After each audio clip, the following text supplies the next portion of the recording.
अब बच्चों यहाँ तक हम लोगों ने बात कर ली थी कि चांदी का सर्वप्रथम प्रयोग सिंधु घाटी सभ्यता के लोगों ने किया, और ये बताता है कि भाई चांदी के साथ इन्होंने तांबे के बाद और कांसे के बाद चांदी का प्रयोग किया, पक्की ईंटों का प्रयोग किया, कहीं पर भी काम किया। मृत भांडों में गाढ़ी लाल चिकनी मिट्टी से काले रंग की जामी थी और वो बनाते थे, तो इसे लाल काली मिट्टी बोलते हैं। ठीक है, तो रेड ब्लैक वेयर, लाल काले मृत भांड बनाए जाते थे, तो इसके बारे में बोला गया। काला रंग मैग्नीफेसिस हेमेटाइट लॉ अयस्क से बनाया जाता था। लोहे को आप गर्म कर दीजिए किसी भी जगह पे, उससे जो कालज काजल बनता है या जो कालिक निकलती है, उसी से रिलेटेड चीजें यहाँ पर बताई गई हैं। बर्तनों को रंगीले गेरुआ रंग फारस की खाड़ी में स्थित हरमज नामक बंदरगाह से आता था। अभी क्लियर क्या बता रहा है कि आईबीसी के लोग कितने विस्तृत थे और कहां से क्या क्या चीजें लाते थे। ये आपके सामने एकदम क्लियरली क्लियर कर रहा है कि भाई क्या क्या चीजें कहां कहां से लोग लेकर आते थे। इसके बाद अगर आप आगे देखेंगे, बर्तनों पर कई सारे पशु पक्षियों के चित्र उकेरे गए। मोहनजोदड़ो से प्राप्त मिट्टी के बर्तनों पर कोई भी मानवीय आकृति नहीं बनी। हड़प्पा से प्राप्त बर्तनों पर एक आदमी और बच्चे का चित्र अंकित है। अगर मोहनजोदड़ो की बात करेंगे, यहाँ पर कोई मानवीय आकृति नहीं है, बट अगर आप इस पे चले जाएंगे हड़प्पा पे, तो हड़प्पा पे आपको पता चलेगा कि इस पे कुछ ऐसे चित्रों का अंकन है जो इसमें नहीं दिखना चाहिए, पर एक मानव और उसकी आकृति है, तो यह आपको यहाँ पे दिख जाएगा।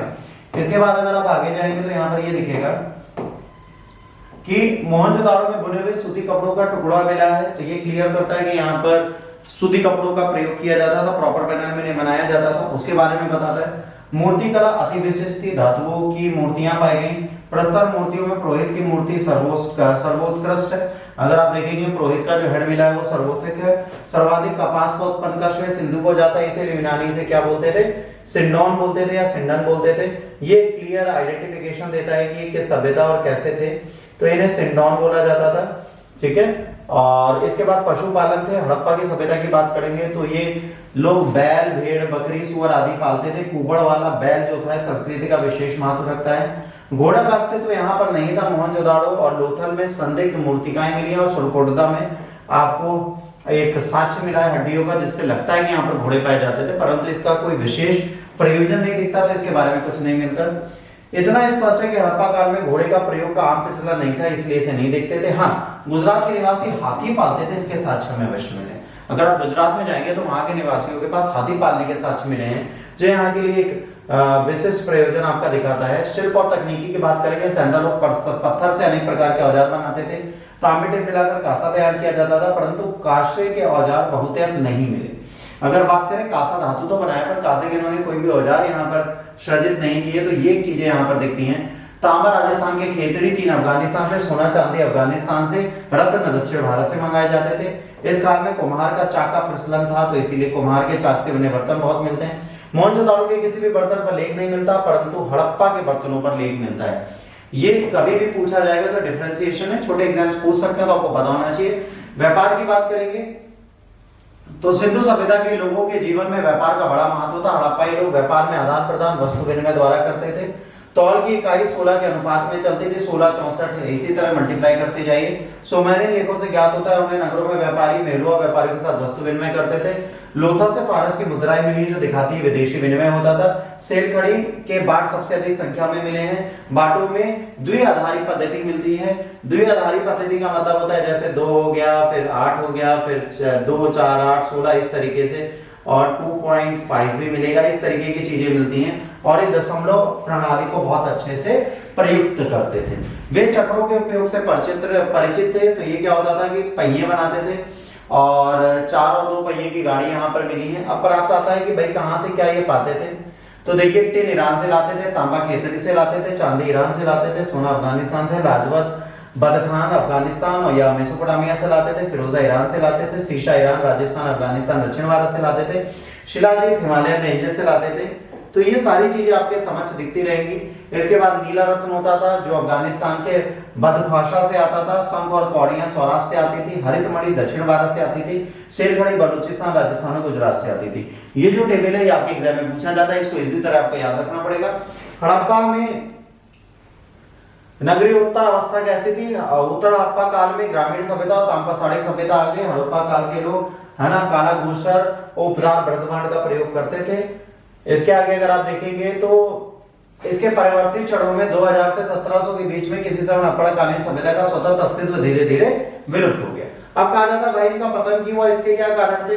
तो सिंधु सभ्यता 18वीं सदी के ईसा पूर्व आते आते लुप्त प्राय हो गई। इस समय तक इसकी सभ्यता के दो प्रमुख नगर मोहन और मोहनजोदाड़ो का नामो निशान हट गया। मोहनजोदाड़ो खुदाई से ज्ञात होता है इस नगर का निर्माण कम से कम 7 बार हुआ होगा। दोनों नगरों के अलावा अन्य जगहों पर इसका पतन धीरे धीरे हुआ। इतिहास में डेल्स के अनुसार विवर्तनिक विक्षोभ के कारण जमीन धंस गई और ऊपर उठ गई, जिससे इसमें बाढ़ का पानी जम गया। भूकंप के कारण सिंधु नदी की धारा बदल गई, इस कारण यहाँ की सभ्यता वीरान हो गई। ये साक्ष्य ये राइटर देते हैं। गार्डन ऑफ चाइल्ड के अनुसार हड़प्पा सभ्यता का विनाश आर्यों द्वारा हुआ। डीडी कोशंबी का पतन का कारण मोहनजोदाड़ो के निवासियों को आग लगाकर हत्या कर देना है। मार्शल सिंधु सभ्यता के पतन के लिए बाढ़ को कारण माना। हाल में नए शोधन ने अपराध सभ्यता का विनाश का कारण पारिस्थितिकी असंतुलन माना, जो सर्वमान्य है। इसको फेयर एंड सर्विसेज ने लिखा। तो फेयर एंड सर्विसेज ने ये जो सर्वमान्य चीज दी है इसको सब लोग यहां पर मानते हैं।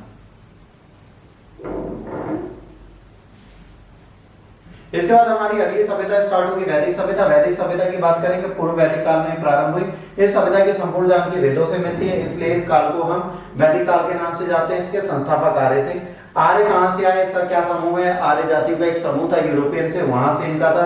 अब यहाँ पे आर्य जाति कौन सी? अजयछू, क्रिकेट, पिशाच, शत्रु आदि। आर्य गोरे वर्ण तथा लंबे थे, जबकि अनार्य काले वर्ण के थे। हमको इसके साक्ष्य प्राप्त होते हैं, ठीक है। और इसके बाद पता चला अनार्य को ऋग्वेद में दस्यु कहा गया है और संभवतः यहाँ के मूल निवासी हुआ करते थे।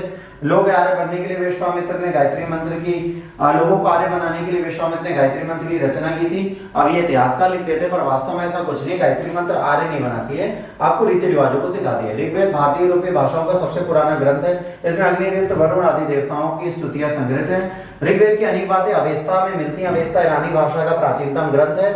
तो अगर अवेस्ता की बात करें और ऋग्वेद की बात करें तो ये एक ही समय के लिखे हुए वेद माने जा सकते हैं। तो इन दोनों में समानताएं हमको प्राप्त होती हैं। इसके बाद ऋग्वेद में ऋषियों के प्रमुख ग्रह सम्मत विश्वामित्र, वामदेव, अति, भरद्वाज, वशिष्ठ दूसरे, तीसरे, चौथे, पांचवें, छठे, सातवें मंडल के रचनाकार माने जाते हैं। आठवां मंडल कण्वों को और अंगिरस वंश को समर्पित है।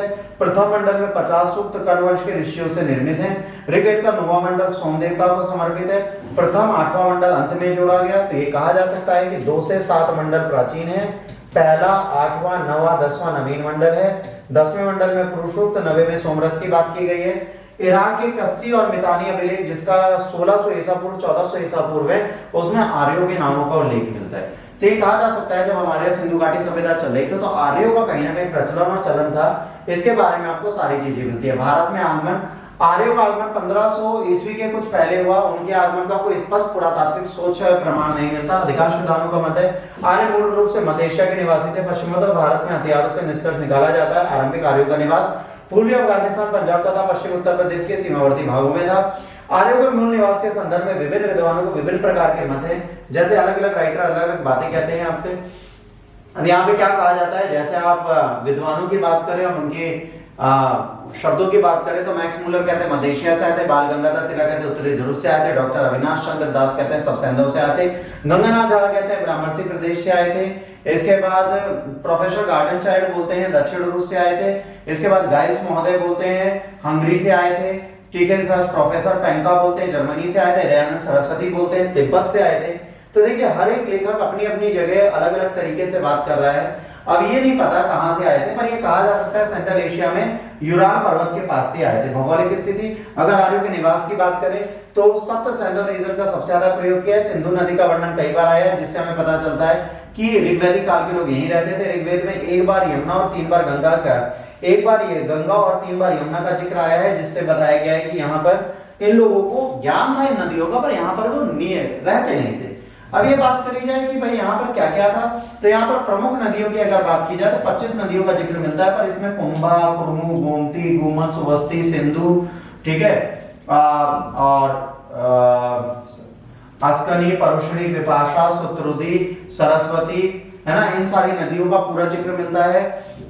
इसके बाद अगर बात करेंगे तो सरस्वती और परुष्णी रिवर का बहुत ज्यादा पवित्र मानी जाती थी, इनका उल्लेख बहुत मिला है। आर्य जो थे वो महासागर या समुद्र से परिचित नहीं थे, आर्य मरुस्थल से परिचित नहीं थे, पर हिमवत का वर्णन मिलता है तो निश्चित तौर से हिमालय के आसपास गए होंगे और यहाँ से इनकी चीजें सुधरी होंगी। सामाजिक जीवन की बात करें तो सामाजिक जीवन इनका राजनीतिक जीवन की पहले बात करते हैं। राजनीतिक जीवन की बात करें, जनजातीय थे, जनजातीय लोगों को विश कहा गया।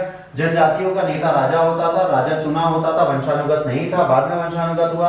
तो राजा एक कबीले का मात्र प्रमुख होगा जो उस कबीले को संभालता होगा, क्योंकि सिंधु घाटी सभ्यता के वैदिक कल्चर के प्रारंभ में ऐसा था, पितृसत्तात्मक परिवार है तो इसकी बुनियाद परिवार में पिता होते थे। 5 कबीले की वजह से इन्हें पंचजन कहा गया। अनु, दुहार, पुरुत, वशु, यदु। ग्राम विश जन उच्चतम इकाई थे। ग्राम संबोधन कई परिवारों के समूह को कहते हैं। ग्रामीण ग्राम का प्रधान होता था। विश कई गांवों का समूह था, इसका प्रधान विशपति कहलाता था। विश का समूह जन होता था, जन के अधिपति को जनपति और राजा कहा जाता था। देश या राज्य के लिए राष्ट्र शब्द आया है, फिर भी राजा के हाथों में असीमित अधिकार नहीं थे। ऋग्वेद में सभा, समिति, विदत, गण जैसे मुख्य कबीलाई परिषदों का उल्लेख है। ये संगठन विचारात्मक, सैनिक व धार्मिक कार्य देखते थे। इसके बाद विदत, ये आर्यों का सर्वाधिक प्राचीन संस्था है जिसे जनसभा कहा जाता था। सभा वृद्ध, श्रेष्ठ, अभिजात वर्गों की संस्था थी। समिति केंद्रीय राजनीतिक संस्था थी और समिति राजा की नियुक्ति पदच्युत करने उस पर नियंत्रण रखती थी। ऋग्वेद में महिलाएं भी सभा और विदत में जाती थी। किसमें जाती थी? प्राचीन संस्था में जाती थी और सभा में जाती थी, समिति में नहीं जाती थी। समिति में क्यों नहीं जाती थी? क्योंकि समिति में राजा की चीजों को कंट्रोल किया जाता। ऋग्वेद काल में राजा भूमि का स्वामी नहीं है, युद्ध के लिए राजा के पास सेना होती थी। वर्णित संधि, व्रात और गढ़ संबंधित सेना की इकाई थी। ऋग्वेद में इंद्र को पुरंदर कहा गया। पुरंदर का मतलब होता है दुर्गों का नाश करने वाला, ब्रेकर ऑफ फोर्ट। भरत और त्रिशु दोनों आर्य शासक के वंश थे, शासक वंश थे। ऋग्वेद काल में राजा की सहायता के लिए पुरोहित, सेनानी, ग्रामीण प्रमुख अधिकारी थे। पुरोहित पद अत्यंत महत्वपूर्ण था और यही पुरोहित राजा को राजनीतिक विषयों पर सलाह देते थे। पुरोहित का पद वंशानुगत होता था। सेनानी सेना का प्रधान होता था, सेना का नेतृत्व करता था। ग्रामीण एक छोटा कबीले का प्रमुख होता था। ग्रामीण की सहायता के लिए उपस्थित और इंपा नामक पदाधिकारी होते थे। ये एग्जाम में पूछा जा चुका है, इसको याद रखिएगा। इसके अलावा सूत, रत्कार, कर्मकार जो रत्नीन कहलाते थे। राजा समेत कुल 12 रत्नीन होते थे। प्रजापति चरवाहा का अधिकारी हुआ करता था। आर्य अपने धन और जनजाति की रक्षा हेतु पत्थर और धातु से निर्मित दुर्ग के शरण लेते थे। इस दुर्ग को पुर कहा जाता था। इस दुर्ग को पुरंदर अर्थात दुर्ग तोड़ने वाला कहा गया है। सेना में अश्वरोही, रथारोही और पैदल सैनिक होते थे। 10 राज्य युद्ध भरत वंश के राजा सुदास और अन्य 10 राज्यों के बीच लड़ा गया था और इसमें 5 और 5 अनारे थे। ये युद्ध परशुनी नदी के किनारे लड़ा गया था। वशिष्ठ खड़े थे सुदास के साथ और विश्वामित्र खड़े थे इन 10 राजाओं के साथ। इन दोनों के मध्य युद्ध था। इसके बारे में आपको वर्णन मिलता है 7वें मंडल में। ये सारी चीजें आपको यहां से दिख जाएंगी। इसके बाद 10 राज्य युद्ध में विजय होती है किसकी? 10 राज्य युद्ध में विजय हमेशा होगी एक ही शासक की जो बहुत महान होगा। वो कौन था? वो था सुदास। तो सुदास इस युद्ध को जीत जाता है, सुदास की विजय होती है। और इसके बाद पूर्व दुर्गपति होते हैं, सैनिक का भी कार्य करते हैं। स्पष्ट जनता की गतिविधियों को देखने वाले गुप्तचर होते हैं। वाजपति गोचर भूमि का अधिकारी होता था। गुलक परिवार का मुखिया होता था। राजा सर्वोच्च न्यायाधीश होता था। वैदिक कालीन न्यायाधीशों में प्रश्न विनाक कहा जाता था। इसके बाद झगड़े को निपटाने के लिए ऋग्वेद में मध्यस्थता का वर्णन मिलता है, मतलब यहाँ पे एक मध्यस्थता की जाएगी तब होगी। इसके बाद बात करते हैं सामाजिक व्यवस्था की। सामाजिक व्यवस्था की बात करें, सामाजिक संगठन का आधार गोत्र था। परिवार समाज का एक आधारभूत इकाई थी। कई परिवारों का समूह ग्राम और कई ग्रामों को मिलकर जनजाति बनाता था। आर्य समाज पितृसत्तात्मक था, परंतु नारी को मातृसत्ता के रूप में पर्याप्त सम्मान प्राप्त था। पुत्र ही पैतृक संपत्ति का उत्तराधिकारी होता था, पुत्री को अधिकार नहीं था। वैदिक काल संयुक्त परिवार में रहते थे। वर्ण व्यवस्था का चिन्ह 10वें सूक्त से यहाँ पर दिखना प्रारंभ होता है, 10वें मंडल से पहले नहीं दिखा। इसमें कहा गया ब्राह्मण जो ब्रह्मदेव हैं वो परम पुरुष हैं। उन परम पुरुष से मुख से ब्राह्मण निकले, हाथों से क्षत्रिय निकले, थाई से वैश्य निकले और पैरों से शूद्र निकले। इसके बारे में यहाँ पर बात होती है। और यहाँ पर रंग शब्द के लिए वर्ण का प्रयोग किया गया। प्रारंभ में जाति के लिए प्रयोग नहीं हुआ। 3 वर्ण पाए गए, ब्राह्मण, क्षत्र और वैश्य। यो शूद्र शब्द का उल्लेख सर्वप्रथम 10वें मंडल में पाया गया। समाज के संस्कारों में विवाह महत्वपूर्ण संस्कार था। विवाह वयस्क होने पर किया जाता था। बाल विवाह प्रचलित नहीं था। समाज समानता एक पत्नी प्रथा पर चलता था, पर कभी कभार बहुपत्नी और बहुपति रखे जाते थे। कुछ समाज के उच्च वर्ग में ऐसी चीजें मिलती हैं जैसे द्रौपदी जो बहुपति रख रही थी और कई सारे जैसे दशरथ जो बहुपत्नी विवाह करते थे। आजीवन अविवाहित रहने वाली कन्या को अमजू कहा जाता था। अमाजू मतलब वह महिलाएं जो आपकी विदुषी स्त्रियां बनेंगी। समाज में नियोग प्रथा प्रचलित थी। पर्दा प्रथा का कहीं पर भी उल्लेख नहीं मिलता है। और यहाँ पर क्या मिलता है? यहाँ पर मिलता है कि महिलाओं की नियोग प्रथा का मतलब होता है पुनर्विवाह के साक्ष्य मिल जाना। नियोग प्रथा में क्या होता है, यदि आपका पति मर जाए, संतानोत्पत्ति है, तो आप अपने पति के भाई के साथ या पति के मित्र के साथ शारीरिक संबंध बना सकती है, मतलब विवाह कर सकती है। ऋग्वेद में स्त्रियों को राजनीति में भाग लेने तथा संपत्ति का अधिकार प्राप्त नहीं था। पुत्री को उपनयन संस्कार किया जाता था, स्त्रियों को यज्ञ करने का अधिकार था। समाज में दहेज प्रथा प्रचलित थी। सती प्रथा का कोई भी साक्ष्य हमें यहाँ से प्राप्त नहीं होता। ऋग्वैदिक काल में दास प्रथा का प्रचलन था। दिर्घोतम ऋषि ने विवाह के नियम बनाकर इस संस्था को स्थायित्व प्रदान कर दिया। इसके बाद ऋग्वैदिक काल में पुत्र पुत्री की शिक्षा का बराबर महत्व दिया जाता था। पुत्री को गृह कार्य, ललित कला के अलावा वैदिक शिक्षा भी दी जाती थी। शिक्षा के लिए सामान्यतः गुरुकुल पद्धति थी, मौखिक शिक्षा दी जाती थी। आर्य मूल रूप से शाकाहारी होते थे, तो विशेष रूप से मांस का प्रयोजन करते थे। आर्य भोजन में दूध, दही, घी, फल, सब्जी आदि का सेवन करते थे, तो प्रधानता थी। अनाज में जौ या धान, दाल, उड़द, मूंग आदि का उपयोग किया जाता था, जो इनके खान पान में देखती थी। गाय को अधन्या माना जाता था, मतलब जिसको ना मारा जा सके, ये बहुत इंपॉर्टेंट है। अधिक सत्कार के समय पर गौ मांस खाया जाता था, ठीक है। अतः कहा जा सकता है ऋग्वेद में लोग मांस भी खाते थे। आर्य सुरा भी पीते थे। सोमरस का प्रचलन था। सोमरस कायदे से देवताओं का दिन था। निविवास, अधिवास, ये 3 प्रकार के वस्त्र आर्य धारण करते थे, ठीक है। आर्य उष्णीय पगड़ी धारण करते थे। कपड़े प्राय सूत, ऊन और मृग चमड़े के बनाए जाते थे। मनोरंजन समारोह उत्सवों का आयोजन किया जाता था। रथ दौड़, घुड़ दौड़, मल्ल युद्ध मनोरंजन के दूसरे साधन थे। नृत्य, गान, वाद्य यथार्थ संगीत तीनों रूप से प्रचलित था। इसके बाद आता है बेटा इनका आर्थिक जीवन। इनके आर्थिक जीवन के बारे में बहुत सारी चीजें हमें समझनी है। मूलतः ग्रामीण सभ्यता है। आरंभिक जीवन पशुचारण था, जबकि कृषि इनका दूसरा प्रमुख पेशा था। सीता हल की बनी नालियां होती थी। ऋग्वेद में कृषि संबंधित प्रक्रिया से संबंधित उल्लेख चतुर्मंडल में मिलता है। कई लोग स्थायी निवास नहीं थे, इसलिए वो अपने पीछे कोई ठोस भौतिक अवशेष नहीं छोड़ गए। आर्य की आर्थिक स्थिति मूलाधार पशुधन, गाय को मुद्रा की भांति समझा जाता था। अधिकांश लड़ाइयां गायों के लिए लड़ी जाती थी, जिनको क्या बोला गया है, आप बताइएगा। गाय के लिए लड़ाई होती थी, उसे क्या बोला जाएगा? इस युद्ध को बोला जाएगा, बताओ, नहीं बता पा रहे? गवेष्टि। क्या बोला जाएगा? गवेष्टि। गवेष्टि मतलब होता है गाय की खोज में। इसके बाद निजी भूमि संपत्ति नहीं होती थी, सामूहिक अधिकार नहीं था। ऋग्वेद में बड़े रत्नकार, बुनकर, चमत्कार, कुम्हार आदि शिल्पियों के उल्लेख मिलते हैं। बड़े तछा संभवतः शिल्पियों का मुखिया होता था। तांबे एवं कांसे के अर्थ में अयस्क शब्द का प्रयोग होता था। ऋग्वेद में उल्लेखित समुद्र शब्द मूलतः एक बड़ा प्लेस जहां पर जल एकत्रित हो उसको बोला गया है। व्यापार पाणी नामक लोगों के हाथ में था। व्यापार वस्तु विनिमय द्वारा होता था। ऋग्वेद में विदेशों से व्यापारिक संबंधों का उल्लेख मिलता है। ऋग्वेद में प्रजा राजा उसका अंग स्वेच्छा से थी, जिसका नाम बलि था। विनिमय के माध्यम के रूप में निष्क का उल्लेख प्राप्त होता है। ऋग्वेद के अनुसार खेती के लिए हल द्वारा भूमि जोते जाने का सर्वप्रथम अश्विनों द्वारा ज्ञान दिया गया। घोड़े जो थे आर्य समाज के अति उपयोगी पशु थे। अन्य जानवर हाथी, ऊंट, बैल, भेड़, बकरी आदि होते थे।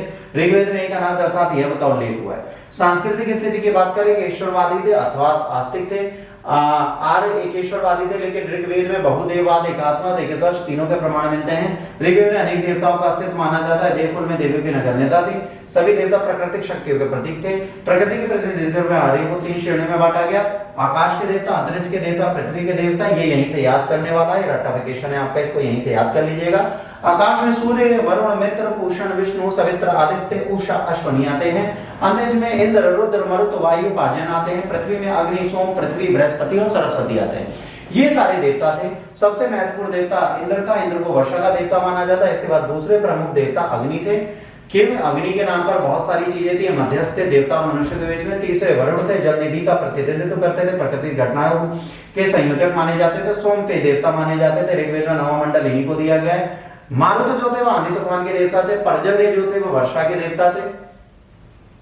सरस्वती नदी देवी थी। देवताओं की उपासना में मुख्य रीति स्तुति, पाठन या यज्ञ बलि अर्पित करना था। ऋग्वेद में मंदिर और मूर्ति पूजा को उल्लेख नहीं मिलता। ऋग्वेद के लोग अपनी देवताओं से संतान, पशुधन, आने, आरोग्य पाने की कामना करते थे। पूषण ऋग्वेद काल में पशुओं के देवता थे। एशिया के माइनर में बेजगोई नामक स्थान पे एक अभिलेख मिलता है, जिसमें ऋग्वैदिक देवता इंद्र, मित्र, वरुण, नासत्य का उल्लेख मिलता है, जो ऋग्वैदिक देवताओं का प्रथम लिखित साक्ष्य है। उत्तर वैदिक काल में, जिस काल में सामवेद, यजुर्वेद, अथर्ववेद की रचना हुई, उत्तर वैदिक काल बोलते हैं। हड़प्पा उपनिषद इत्यादि की रचना, उसे भी उत्तर वैदिक काल बोलते हैं। इसमें पंजाब से बढ़कर कुरुक्षेत्र, दिल्ली, गंगा यमुना के दोआब की तरफ ये लोग बढ़ गए और इस क्षेत्र तक पहुंच चुके थे। अब यहाँ पर बात आती है शतपथ ब्राह्मण जो है वहां पे विधेय माधव की कथा का वर्णन है, जिसमें वैश्वानर अग्नि के मुंह में धारण करके आर्य संस्कृति का सरस्वती क्षेत्र के पूर्व दिशा में सदानीरा तक विस्तार किया। अब ये कहानी मिलती है जो बताती है कि सरस्वती से सदानीरा गंडक तक जा चुके थे। इस काल में आर्य ने अपना विस्तार यमुना ऊपरी गंगा सदानीरा गंडक के मैदानों तक किया। दक्षिण में विद्या तक आर्य की संस्कृति का प्रचार हुआ। इस संस्कृति का मुख्य केंद्र मध्य प्रदेश वाला सरस्वती और गंगा के दोआब का प्रदेश था। कुरु पंचाल काशी उत्तर वैदिक काल के प्रमुख राज्य बन चुके थे। पूर्व भरत मिलकर कुरु और तुवशु कृवि मिलकर पंचाल बने। विदेह उत्तर कुरु उत्तर मध्य मत्स्य और वैदिक संस्कृति के प्रमुख केंद्र बने। मगध और अंग आर्य क्षेत्रों के क्षेत्र से बाहर से अनुमानित महाभारत का युद्ध 950 ईसा पूर्व के लगभग कौरव और पांडवों के बीच लड़ा गया। क्रमतः सारा कुरु कबीला नष्ट हो गया। तो अगर आप वैदिक काल की बात करेंगे तो 950 बीसी में क्या लड़ा गया था? महाभारत का युद्ध। जनपद इसी राज्य के समय अस्तित्व में आए। ठीक, आगे आते हैं राजनीतिक व्यवस्था। ऋग्वैदिक काल में कबीले शासन करने वाला राजा अब प्रदेश पर शासन करने लगा।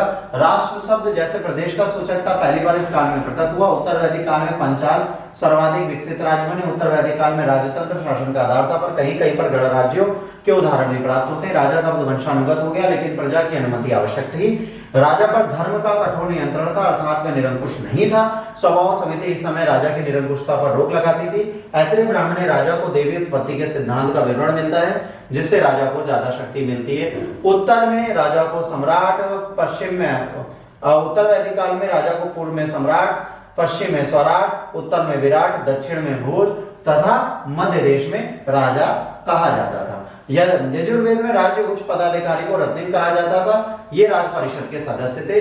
रत्नियों की सूची में मंत्री, विभागाध्यक्ष, दरबारीगण आदि आते थे। शतपथ ब्राह्मण ने रत्नियों की संख्या 11 बताई है। भाई हमने 12 पढ़ी है, तो याद रखना रत्निन किसने? शतपथ ब्राह्मण ने 11 बताई है। बाकी हम 12 रत्निन पढ़ते हैं, शतपथ ब्राह्मण कहता है कितने रत्निन है? 11। उत्तर वैदिक काल में राजा की कोई स्थायी सेना नहीं हुआ करती थी।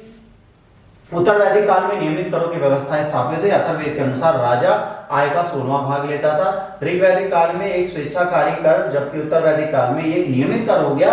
अब आपको जबरदस्ती भी देना पड़े, पर देना पड़ेगा। उत्तर वैदिक काल में सभा समिति अपने अस्तित्व में रही, लेकिन उसके ढांचे में परिवर्तन हुआ। अथर्ववेद में सभा समिति को प्रजापति की 2 पुत्रियां कहा गया। विदित इस समय कोई चर्चा नहीं मिलती। इस समय सभा राज्य संस्था के रूप में बनी। शतपथ ब्राह्मण के द्वारा सभा में राजा की उपस्थिति अनिवार्य है। अथर्ववेद में सभा को नरिष्ठा अर्थात सामूहिक वाद विवाद कहा गया। ग्राम के सभी विषयों पे सभा के अधीन होते थे। वहां पर वाद विवाद के बाद निर्णय लिए जाते थे। सभासद को काफी सम्मान दिया जाता था। समिति राज्य की केंद्रीय संस्था थी। इसमें वाद विवाद के बाद निर्णय लिया जाता था। समिति की अध्यक्षता राजा करता था। समिति पर राजा का नियंत्रण होता था। उत्तर वैदिक काल में समाज 4 वर्णों में विभक्त हो गया: ब्राह्मण, क्षत्रिय, वैश्य एंड शूद्र। ब्राह्मणों का मुख्य कार्य पठन पाठन, क्षत्रियों का प्रमुख कार्य संचालन, युद्ध और प्रजा की रक्षा करना।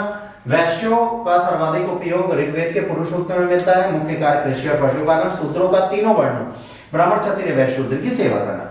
चंडाल, चौकल्स, निषाद, उग्र, मगध ये जो शूद्र की श्रेणियों में आती थी, इन जातियों का नाम यहाँ पर मिलता है। इसके बाद आता है बच्चों सामाजिक संगठन। उत्तर वैदिक काल में समाज 4 भागों में बटा था।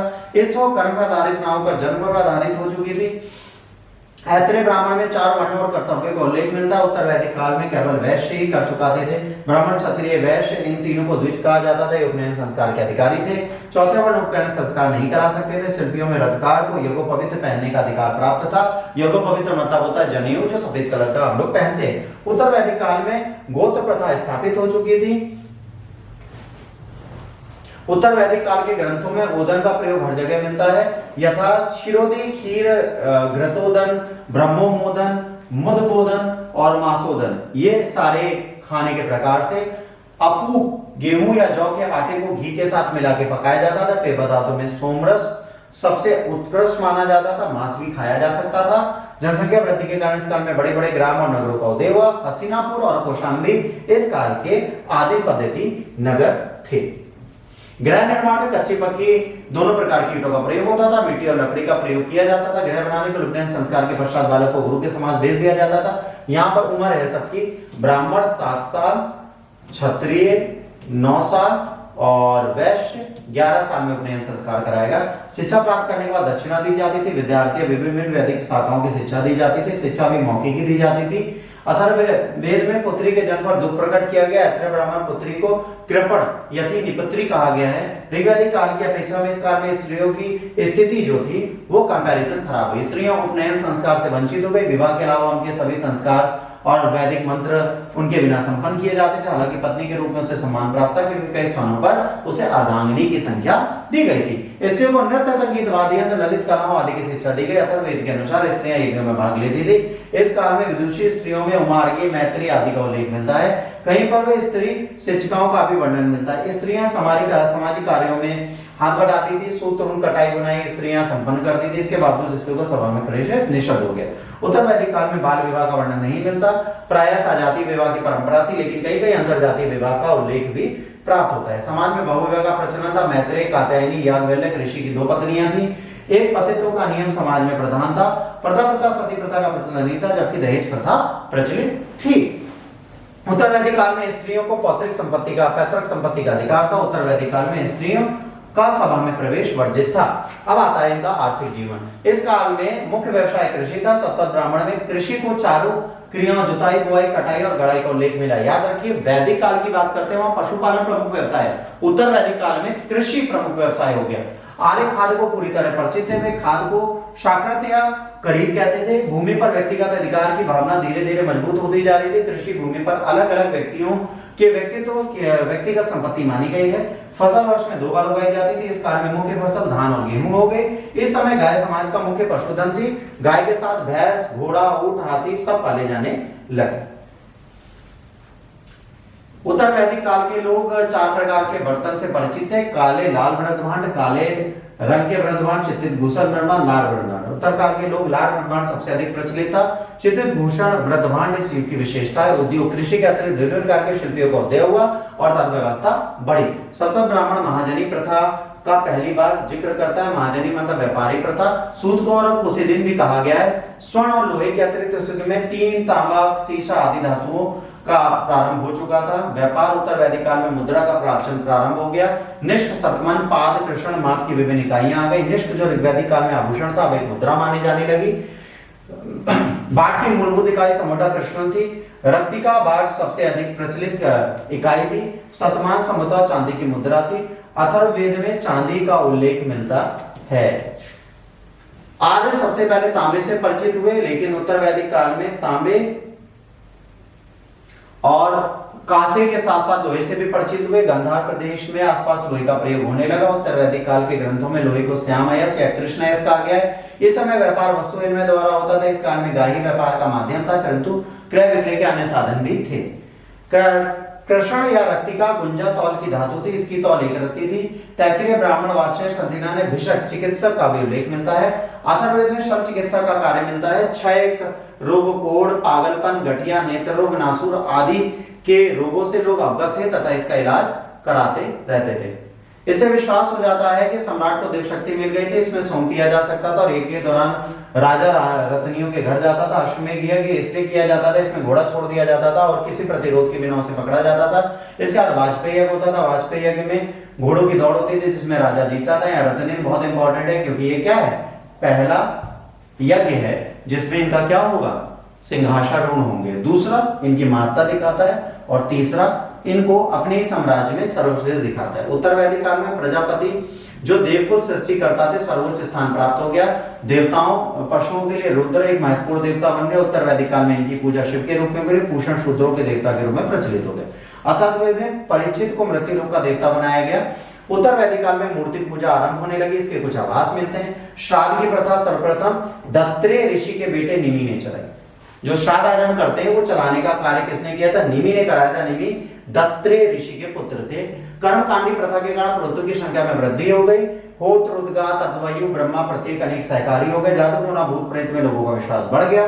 प्रमुख पुरोहित ही होत्रा होता था, प्रार्थना करने वाला पुरोहित। ऋग संहिता का पुनर्सृजन किया। उद्गाता सामवेद का गायन करने वाला पुरोहित। अध्वर्यु यजुर्वेद का मंत्रोच्चार करने वाला और ब्रह्मा सभी यज्ञों के विधिपूर्वक संपन्न करने वाले पुरोहित कहलाए।